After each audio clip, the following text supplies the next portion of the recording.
Everyone, welcome back to our channel. जैसे कि आपको पता है कि हमारी सीटेट दिसंबर की नोटिफिकेशन आउट हो चुकी है। आपने फॉर्म फिल करना भी स्टार्ट कर दिया होगा। तो हमारा जो सीटेट का पेपर 2 होता है, जो टीईटी साइंस बनने के लिए आपको देना है, सो आपका जो 60 मार्क का पोर्शन आता है सीटेट पेपर 2 में साइंस का होता है, जिसमें है ना आपको साइंस एंड मैथमेटिक्स से कंबाइंड क्वेश्चन पूछे जाते हैं। तो साइंस में आपका 30 मार्क्स का आता है, मैथ्स आपका 30 मार्क्स का आता है। तो साइंस में है ना उन्होंने हमें कुछ सब टॉपिक्स दिए हैं। तो साइंस का जो सिलेबस है, जिसका कंटेंट का वैल्यू जो है वो 20 मार्क्स रहेगा और 10 मार्क्स की आपकी साइंस पेडागोजी पूछी जाएगी। तो आपका जो टॉपिक आपको पढ़ने हैं वो है food, materials, the world of the living, moving things, people and ideas, how things work, natural phenomena and natural resources. ठीक है, ये सारे सब टॉपिक्स हमें पढ़ने हैं, जिसमें से हम फूड स्टार्ट कर चुके हैं, components of food and sources of food हम पढ़ चुके हैं। इसी के अंडर हमारे दो सब टॉपिक और आते हैं, वो है nutrition in plants and animal. तो आज हम पढ़ेंगे न्यूट्रिशन इन प्लांट्स, पौधों में पोषण। आपको पता है आपका जो खाना होता है उसके अंदर बहुत सारी चीज़ें प्रेजेंट होती हैं। कार्बोहाइड्रेट प्रेजेंट होता है, प्रोटीन प्रेजेंट होता है, फैट प्रेजेंट होती है, विटामिन प्रेजेंट होते हैं, मिनरल्स प्रेजेंट होते हैं। इन सबको हम क्या बुलाते हैं? कंपोनेंट्स ऑफ फूड बुलाते हैं। ठीक है, तो ये जो सारे कंपोनेंट होते हैं खाने में, जितने भी कंपोनेंट प्रेजेंट है उन सबको हम क्या कहते हैं? पोषण कहते हैं, न्यूट्रिएंट्स कहते हैं, जो हमारी बॉडी की ग्रोथ के लिए बहुत ज़्यादा नेसेसरी होते हैं। ठीक है, सारे के सारे जो लिविंग ऑर्गेनिजम्स होते हैं, जितने भी जिंदा प्राणी है, ठीक है, उनको है ना खाने की ज़रूरत होती है। प्लांट जो होते हैं वो अपना खाना खुद बना सकते हैं, लेकिन जो एनिमल्स है वो अपना खाना खुद नहीं बनाते। या तो वो प्लांट्स पर डिपेंड करते हैं या फिर दूसरे एनिमल्स को खाते हैं। ठीक है, या तो प्लांट्स के ऊपर डिपेंड करते हैं हम या फिर एनिमल्स पर डिपेंड करते हैं। ठीक है, तो जो ह्यूमंस और एनिमल्स होते हैं वो डायरेक्टली और इनडायरेक्टली प्लांट्स पर डिपेंडेंट होते हैं अपने खाने को प्राप्त करने के लिए। तो न्यूट्रिशन का मतलब क्या होता है? तो आपका जो मोड ऑफ टेकिंग फूड होता है, आप है ना जिस तरीके से खाने को अपने शरीर के अंदर लेते हैं और बॉडी आपकी यूटिलाइज करती है, इस प्रोसेस को हम क्या कहते हैं? न्यूट्रिशन कहते हैं। ठीक है, तो सबसे पहले हमें जानना है कि ऑटोट्रॉप्स क्या होते हैं। ऑटोट्रॉप्स, जिनको हम हिंदी में कहते हैं स्वपोषी। तो स्वपोषी का मतलब होता है जो अपना पोषण खुद प्राप्त कर सकते हैं, तो अपना खाना जो खुद बना सकते हैं, ऐसे ऑर्गेनिज्म जो अपना खाना सिंपल सब्सटेंसेस का इस्तेमाल करके खुद बना सकते हैं, उनको हम बोलते हैं ऑटोट्रॉपिक। ठीक है, तो ऐसा न्यूट्रिशन क्या कहलाता है? ऑटोट्रॉपिक न्यूट्रिशन कहलाता है। और जो हमारे पौधे होते हैं, हमारे जो प्लांट्स होते हैं, वो ऑटोट्रॉप्स कहलाते हैं। क्यों? क्योंकि वो अपना खाना खुद बना सकते हैं। सनलाइट की प्रेजेंस में, CO2 की प्रेजेंस में, H2O की प्रेजेंस में वो अपना खाना खुद सिंथेसाइज कर सकते हैं। ठीक है, तो उनको हम क्या बुलाते हैं? ऑटोट्रॉप बुलाते हैं। हिंदी में उन्हें हम स्वपोषी बुलाते हैं।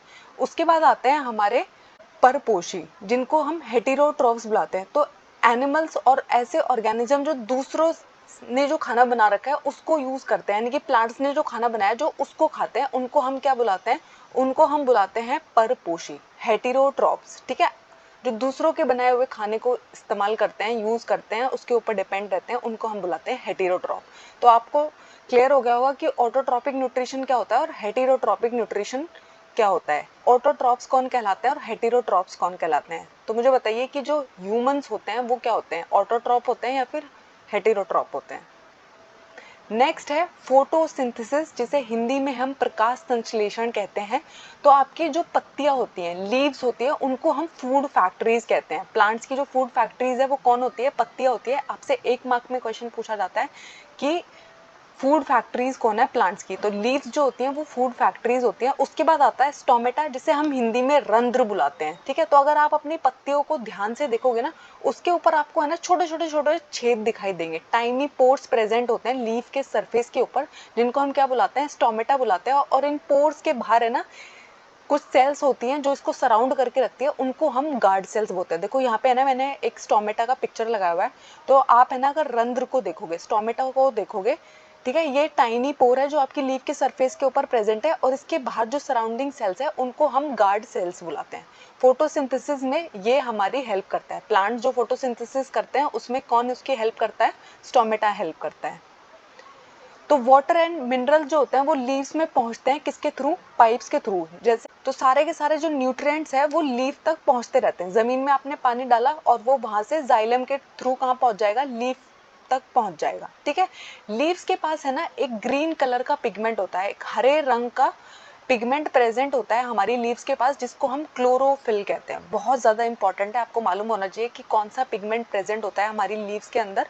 तो क्लोरोफिल प्रेजेंट होता है, ये क्या करता है, जो सूरज की रोशनी होती है उसको कैप्चर कर लेता है और उसकी मदद से ही ये प्रकाश संश्लेषण की क्रिया को करता है। ठीक है, तो आपकी जो फोटोसिंथेसिस हो पाता है, तो क्लोरोफिल क्या करती है, आपकी जो लीव्स होती है वो सनलाइट को कैप्चर करती है और उसको किस में कन्वर्ट कर देती है, एनर्जी की फॉर्म में कन्वर्ट कर देती है। तो जो ये एनर्जी इसने कैप्चर की थी, और CO2 और वाटर जब इसे मिलेगा और क्लोरोफिल जब प्रेजेंट रहेगा, तो क्या होता है, फोटोसिंथेसिस का प्रोसेस होता है, यानी कि अपने खाने को बनाने की, फोटोन का मतलब क्या होता है, एनर्जी। तो अपनी एनर्जी को जब ये बनाता है उसको हम क्या बोलते हैं, प्रकाश संश्लेषण बोलते हैं, फोटोसिंथेसिस बुलाते हैं। तो पौधा क्या करता है, पौधे के पास लीव्स है जिसको हम बोलते हैं फूड फैक्ट्रीज, उनके अंदर स्टोमेटा प्रेजेंट है। स्टोमेटा जो हमारी ग्रीन लीव्स है वहां पर क्लोरोफिल प्रेजेंट है, उस पर जब सूरज की रोशनी पड़ती है और वाटर और CO2 प्रेजेंट होता है, तो किस में कन्वर्ट हो जाता है, वो फूड में कन्वर्ट हो जाता है। तो क्या क्या चाहिए हमारे फोटोसिंथेसिस के प्रोसेस के लिए, तो सोलर एनर्जी को कैप्चर कौन करेगी, आपकी हरी पत्तियां उसको कैप्चर करेगी और उसको स्टोर कर लेगी। ठीक है, तो सन जो है वो अल्टीमेट सोर्स है एनर्जी का सारे के सारे लिविंग ऑर्गेनिजम्स के लिए। ठीक है, अगर सूरज की रोशनी धरती पे ना पहुंचे तो आपको पता है प्लांट जो है वो प्रकाश संश्लेषण नहीं कर पाएंगे, फोटोसिंथेसिस नहीं कर पाएंगे, और फोटोसिंथेसिस नहीं होगा तो आप किस पर डिपेंड करेंगे, आप किस को खाओगे। ठीक है, उसके अलावा लीव्स क्या करती हैं, लीव्स तो फोटोसिंथेसिस के रोल में प्ले करती ही है। उसके अलावा अगर आपका पौधा ऐसा है, उसकी जो स्टेम्स है वो ग्रीन कलर की है, उसकी जो ब्रांचेस है वो ग्रीन कलर की, जैसे आपने केले के पौधे को देखा होगा, उसका तना अगर ग्रीन कलर का है तो वो पार्ट जो ग्रीन पार्ट है वो भी फोटोसिंथेसिस कर सकता है। तो आप कभी भी ये मत समझिएगा कि सिर्फ लीव्स ही फोटोसिंथेसिस कर पाती है। अगर आपके स्टेम है वो भी अगर ग्रीन है, उसके अंदर क्लोरोफिल प्रेजेंट है, तो वो भी फोटोसिंथेसिस कर सकती है। उसके अलावा अगर आप अपने डेजर्ट प्लांट को देखोगे, ठीक है, डेजर्ट एरिया में रेतीले जगह पे जो हमारे प्लांट्स होते हैं वहाँ पे हमारी जो लीव्स होती है, वाटर लॉस ज़्यादा ना हो, ट्रांसपिरेशन में बहुत ज़्यादा पानी वेस्ट ना हो जाए, तो उनकी लीव्स है ना अपने आप को किस में कन्वर्ट कर लेती है, स्पाइंस में कन्वर्ट कर लेती है, कांटेदार बन जाती है। ठीक है, उसके अलावा जो आपके ग्रीन लीव्स के अलावा आपकी जो ग्रीन स्टेम्स है वो भी फोटोसिंथेसिस कर सकती है। देखो ये बहुत छोटी सी बात है, लेकिन कभी कभी हमें लगता है कि सिर्फ लीव्स ही फोटोसिंथेसिस कर पाती होगी। ठीक है, तो आपका क्वेश्चन गलत हो जाता है। तो ये जो प्रोसेस होता है, प्रकाश संश्लेषण का जो प्रोसेस होता है, फोटोसिंथेसिस का जो प्रोसेस होता है, इसमें जो बायो प्रोडक्ट रिलीज होता है उसको हम क्या बोलते हैं, ऑक्सीजन बोलते हैं। तो देखो पौधे ने क्या किया, उसके पास CO2 है, उसके पास H2O है, और क्लोरोफिल और सनलाइट के प्रेजेंस में उसने इसमें किस में कन्वर्ट कर दिया, C6H12O6 जो हमारे ग्लूकोज का फॉर्मूला होता है, और इसके साथ में एक बायो प्रोडक्ट रिलीज हो रहा है जिसको हम क्या बोलते हैं, O2 बोलते हैं, ऑक्सीजन बोलते हैं, जो हमारे सांस लेने के लिए बहुत इंपॉर्टेंट है। तो हमारा जो प्रकाश संश्लेषण है वो किस में रोल प्ले करता है, O2 का सिंथेसिस भी उसी से होता है। ठीक है, तो फोटोसिंथेसिस के प्रेजेंस में क्या बन जाता है, स्टार्च बन जाता है, जिसको जो एक टाइप का क्या है, कार्बोहाइड्रेट है। ठीक है, कार्बोहाइड्रेट होता है स्टार्च हमारा। तो देखो ये हमारा प्रोसेस है, हमारी लीव्स है उनके अंदर क्लोरोफिल प्रेजेंट है, सूरज की रोशनी आई, क्लोरोफिल ने इसको ट्रैप कर लिया, नीचे से हमने पौधे में पानी डाला और एयर में CO2 प्रेजेंट है। तो इन सब का इस्तेमाल करके फोटोसिंथेसिस का प्रोसेस होता है। तो आपसे ना कभी कभी एग्जाम में ऐसा पूछा जाता है कि फोटोसिंथेसिस के प्रोसेस के लिए क्या क्या लिमिटिंग फैक्टर है, अगर सूरज की रोशनी नहीं आएगी तो फोटोसिंथेसिस नहीं हो पाएगी, अगर क्लोरोफिल सही से काम नहीं करेगा तो फोटोसिंथेसिस नहीं हो पाएगी, अगर पानी प्रेजेंट नहीं होगा तो फोटोसिंथेसिस नहीं हो पाएगी, और अगर CO2 प्रेजेंट नहीं होगा तो भी फोटोसिंथेसिस नहीं हो पाएगी। ठीक है, तो ये सारी की सारी चीजें क्या होती है, लिमिटिंग फैक्टर की तरह काम करती है, और ऑक्सीजन और जो है वो इस प्रोसेस का बायो प्रोडक्ट है। साथ में जो हमें मिलता है स्टार्च के साथ हमें दूसरी चीज जो मिलती है वो O2 है, जिसको हम इस्तेमाल करते हैं सांस लेने के लिए। ठीक है, उसके बाद आपको एक एक्स्ट्रा पॉइंट याद रखना है, आपने कभी कभी है ना कुछ पौधों को देखा होगा, उनकी जो लीव्स होती है वो ग्रीन कलर की नहीं होती। देखो यहाँ पे मैंने ना कोलियस का प्लांट लगाया, तो कोलियस का जो प्लांट होता है इसकी जो पत्तियां होती है वो रेड कलर की भी दिख सकती हैं, ब्राउन कलर की भी दिख सकती है, वॉयलेट कलर की भी दिख सकती है। ठीक है, तो यहाँ पे है ना रेड, ब्राउन और अदर पिगमेंट्स जो है वो क्या करते हैं, ग्रीन कलर को छुपा लेते हैं, मास्क कर लेते हैं, लेकिन इन लीव्स में भी है ना फोटोसिंथेसिस का प्रोसेस तब भी हो रहा होता है। तो आपकी जो लीव है वो most of the time green colour की होती है, लेकिन कुछ प्लांट्स ऐसे होते हैं जिनके जो लीव्स है वो अलग कलर के, देखो कितना सुंदर होता है कोलियस का प्लांट। ठीक है, तो लेकिन ये लीव्स भी फोटोसिंथेसिस कर सकती है। उसके बाद है ना कभी कभी आपने देखा होगा जब आप किसी जोहड़ के पास से गुजर रहे हैं, किसी तालाब के पास से गुजर रहे हो, तो उसमें है ना पानी ठहरा रहता है, स्टैग्नेंट वाटर होता है, जो पानी मूव नहीं कर रहा होता, ठहरा हुआ पानी होता है, तो उसके ऊपर है ना एल्गी ग्रो कर जाती है। एल्गी को हम हिंदी में क्या कहते हैं, शैवाल कहते हैं, हिंदी में हम इसे शैवाल कहते हैं। तो ये जो हमारी ग्रीन कलर की एल्गी है, इसके अंदर भी है ना क्लोरोफिल प्रेजेंट होता है। इसका जो ग्रीन कलर है वो किसकी वजह से होता है? क्लोरोफिल की वजह से होता है। और एल्गी भी अपना खाना खुद बना सकती है, ठीक है। मैंने आपको पता है जो ग्रीन पिगमेंट होता है, प्लांट्स के पास जो ग्रीन पिगमेंट होता है, क्लोरोफिल होता है, वो भी फोटोसिंथेसिस कर सकती है। और जो हमारी एल्गी है उसके पास भी क्लोरोफिल प्रेजेंट है, वो भी फोटोसिंथेसिस कर सकती है, ठीक है। प्रकाश संश्लेषण कर पाते हैं हमारे शैवाल भी, ठीक है। उसके बाद होता है प्लांट्स को है ना नाइट्रोजन चाहिए होती है अपनी ग्रोथ के लिए। प्लांट्स की ग्रोथ के लिए नाइट्रोजन बहुत ही इंपॉर्टेंट रोल प्ले करती है। और नाइट्रोजन हमारी एटमॉस्फेयर में सबसे अबंडेंट गैस है। आपको पता है नाइट्रोजन 78% हमारी हवा में प्रेजेंट है, लेकिन उसको है ना हम डायरेक्टली यूज़ नहीं कर सकते। नाइट्रोजन गैस की फॉर्म में वो डायरेक्टली यूज़ नहीं हो सकती।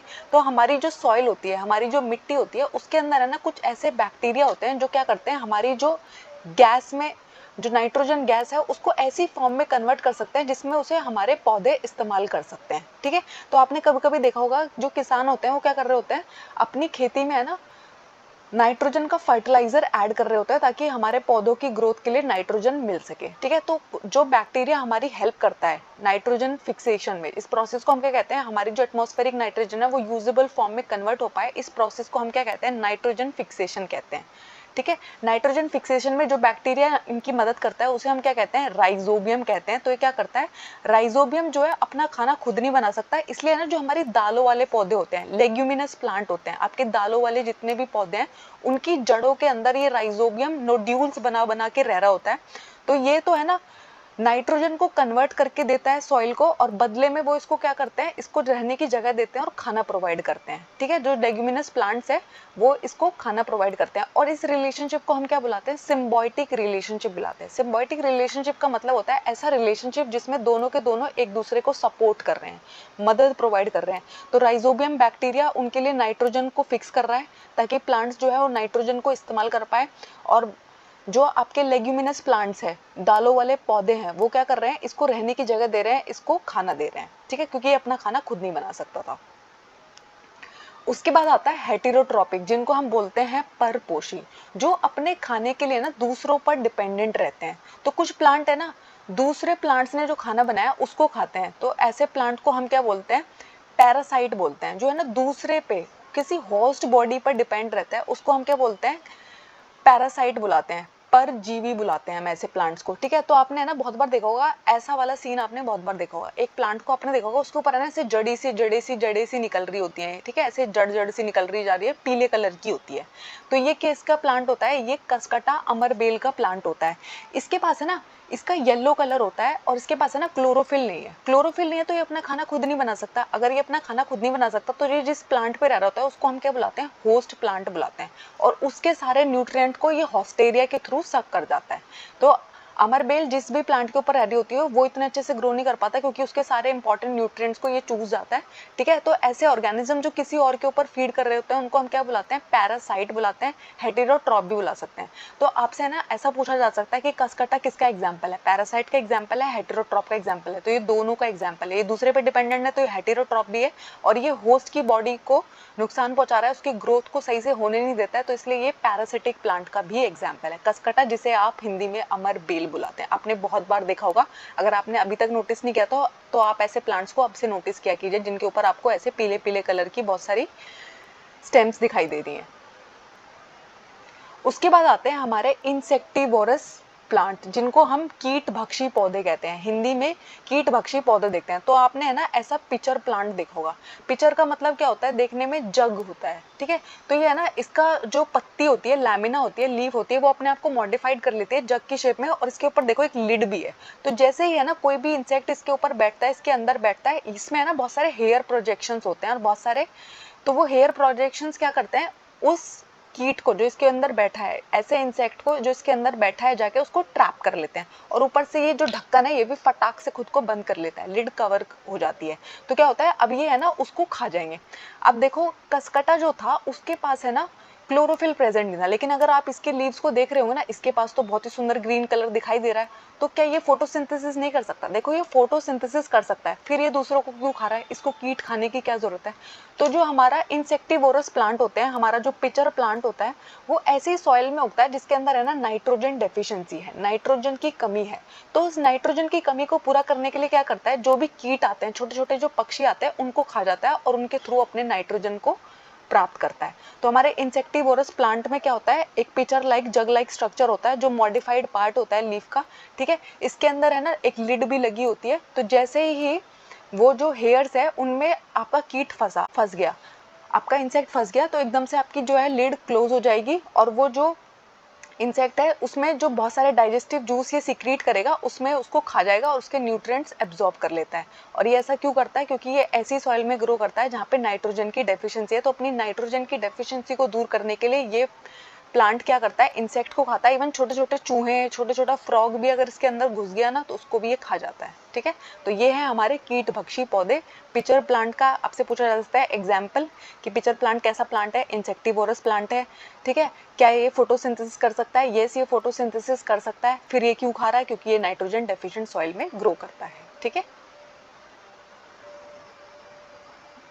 उसके बाद आता है हमारा सेप्रोफिटिक न्यूट्रिशन। सेप्रोफिटिक न्यूट्रिशन का मतलब होता है मृत जीवी पोषण, ठीक है। तो मरे हुए चीजों को, डेड एंड डिकेइंग मटेरियल को जो खा रहे होते हैं। तो आपको पता है जो हमारी फंजाई होती है वो डेड एंड डिकेइंग मटेरियल के ऊपर ग्रो करती है, ठीक है। अगर एक लकड़ी है वो बहुत सालों से सड़ रही थी, कोई कूड़ा पड़ा है किसी जगह पे, वो बहुत सालों से सड़ रहा था, उसके ऊपर आप देखोगे आपकी जो फंजाई है वो ग्रो कर जाती है, ठीक है। तो आपकी जो फंजाई ग्रो कर जाती है, जिसको हम फंगी बुलाते हैं, ठीक है, तो वो ग्रो कर जाती है। ऐसे ऑर्गेनिज्म जो क्या करते हैं, डेड एंड डिकेइंग मटेरियल पे फीड करते हैं, उनको हम बोलते हैं सेप्रोफिटिक न्यूट्रिशन, ठीक है। इसके अलावा आपको कुछ एक्स्ट्रा पॉइंट जो याद रखना है, आपकी जो फंजाई है वो सेप्रोफाइट तो है ही, लेकिन कुछ कुछ फंजाई ऐसी होती है जो पैरासिटिक भी होती है। पैरासिटिक का मतलब होता है किसी दूसरे होस्ट पर रह रही होगी और उसके न्यूट्रिएंट्स को खा जाएगी।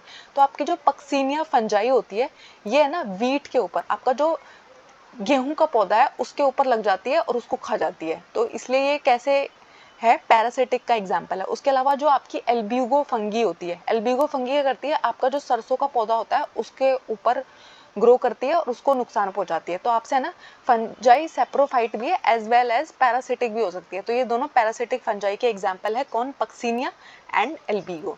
उसके बाद आती है आपकी जो फंजाई होती है उसके अंदर है ना मेडिसिनल प्रॉपर्टीज भी होती है।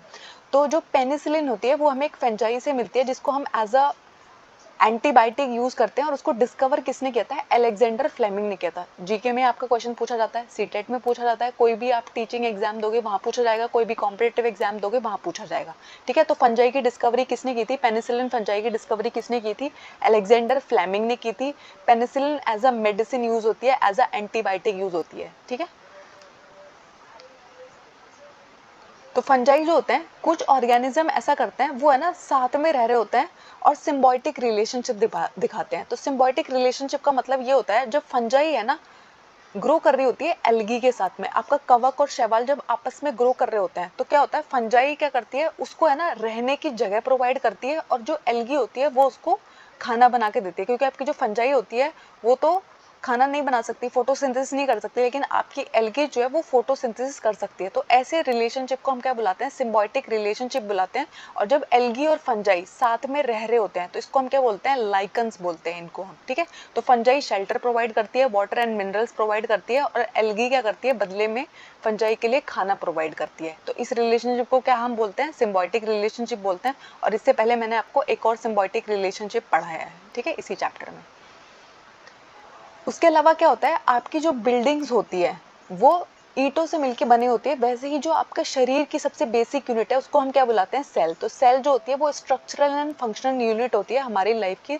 तो कुछ ऑर्गेनिज्म तो ऐसे होते हैं जो सिर्फ एक सेल से बने होते हैं, एक सिंगल सेल से बने होते हैं। उसके बाहर एक आउटर मेम्ब्रेन होती है जिसको हम क्या बुलाते हैं, सेल मेम्ब्रेन बुलाते हैं, ठीक है। और जितनी भी सेल्स होती है उसमें आप देखोगे एक सेंट्रली लोकेटेड स्फेरिकल स्ट्रक्चर होता है, गोलाकार स्ट्रक्चर होता है, जिसको हम क्या बुलाते हैं, न्यूक्लियस बुलाते हैं। और न्यूक्लियस को सराउंड करके कौन रखता है, देखो हमारी एक सेल है, सेल के बाहर एक कवरिंग है जिसको हम सेल मेम्ब्रेन बुला रहे हैं, फिर उसके अंदर सेंटर में एक न्यूक्लियस है, और न्यूक्लियस को जो बाहर सराउंड किया हुआ है उसको हम क्या बुलाते हैं, साइटोप्लाज्म बुलाते हैं। एक जेली लाइक सब्सटेंस होता है साइटोप्लाज्म, जिसके अंदर बहुत सारे सेल ऑर्गेनल्स हमारे घूम रहे होते हैं, ठीक है। तो ये होती है हमारी सेल मेम्ब्रेन। आपको ये बात हमेशा याद रखनी है, बहुत बार एग्जाम में पूछा जाता है कि cell is the structural and functional unit, ठीक है। उसकी जो आउटर कवरिंग है वो सेल मेम्ब्रेन कहलाती है। उसके अंदर एक सेंट्रली लोकेटेड पार्ट होता है जिसको हम न्यूक्लियस कहते हैं, और न्यूक्लियस के बाहर जो पूरा पार्ट होता है उसको हम बुलाते हैं cytoplasm. Thank you, I hope इसमें आपको कोई डाउट नहीं है। अगर कोई डाउट है मुझे कमेंट्स में ज़रूर बताइएगा। इससे पहले मैं आपको फूड, सोर्सेज ऑफ फूड बता चुकी हूँ, कंपोनेंट्स ऑफ फूड बता चुकी हूँ। आज मैंने आपको न्यूट्रिशन इन प्लांट्स बताया, ठीक है। तो अगर आपको अपना सीटेट का एग्जाम क्लियर करना है तो उसके लिए आपको अपना साइंस एंड मैथमेटिक्स के पोर्शन को बहुत ज़्यादा इंपॉर्टेंस देनी है। 6 to 8 क्लास की एनसीईआरटी को आपको बहुत इंपॉर्टेंट देनी है, और ये जो मैं कवर करा रही हूँ आपकी, ये आपकी 6 to 8 क्लास की एनसीईआरटी है, और हम उन टॉपिक्स को कवर कर रहे हैं जो आपके सिलेबस में मेंशन किए गए हैं।